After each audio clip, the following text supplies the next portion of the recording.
Assalamualaikum dan salam sejahtera. Saya Nur Naura Auni, wartawan Diskus TV PSS. Dalam dunia globalisasi ini, masyarakat sering terlepas pandang dalam keistimewaan murid-murid program pendidikan khas integrasi PPKI. Hari ini, TV PSS akan memaparkan satu dokumentari menarik, kisah tauladan murid-murid PPKI. Mari kita saksikan.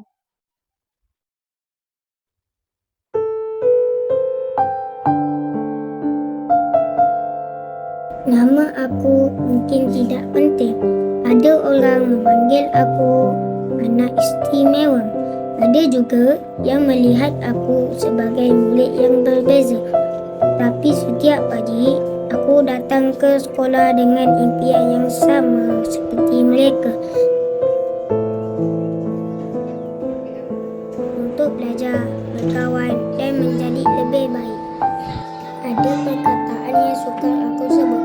Ada huruf yang mengambil masa untuk aku kenal. Tetapi guru tidak pernah berputus asa. Mereka mengajar sehingga aku percaya aku juga boleh berjaya. Mungkin cara aku belajar tidak sama. Mungkin langkah aku lebih perlahan. Tetapi hati aku sama. Aku juga ingin ketawa, berkawan dan mengajar cita-cita. Aku bukan berbeza. Aku hanya memerlukan peluang.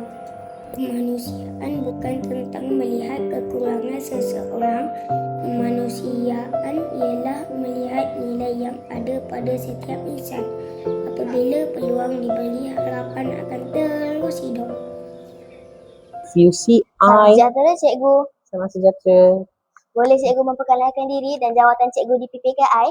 Selamat pagi. Nama saya Revati. Saya merupakan cikgu pendidikan khas. Bagaimanakah pengalaman mengajar murid berkeperluan khas memberi makna dalam kehidupan cikgu? Banyak maknanya sebab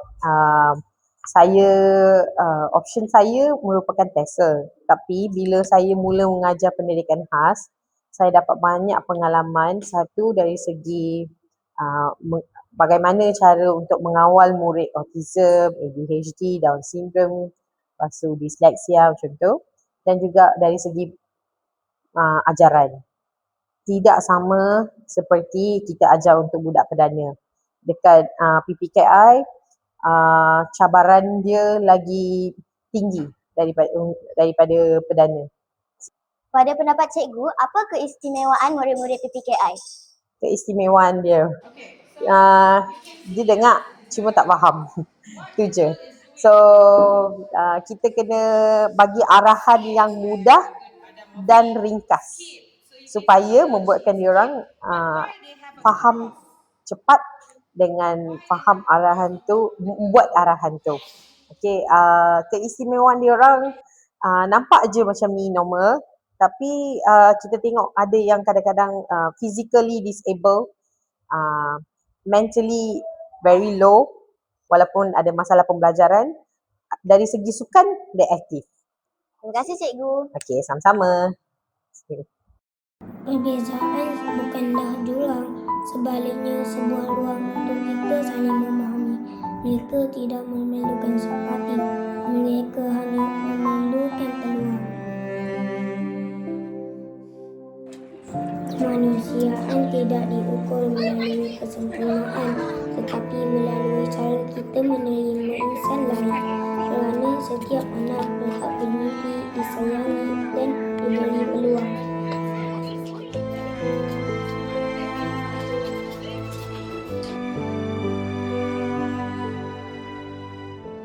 Apa pendapat encik mengenai murid-murid PPKI di sini? Pendapat saya, PPKI ni murid yang istimewa. Dia lain daripada yang lain. Kita tak boleh nak bandingkan murid PPKI ni dengan murid-murid perdana. Sebab dia istimewa. Apakah harapan terbesar encik untuk masa depan anak ini sewaktu dia dewasa kelak? Saya harap ada Wafi akan menjadi anak yang baik dan jadi anak yang soleh lah di masa akan datang. Terima kasih encik.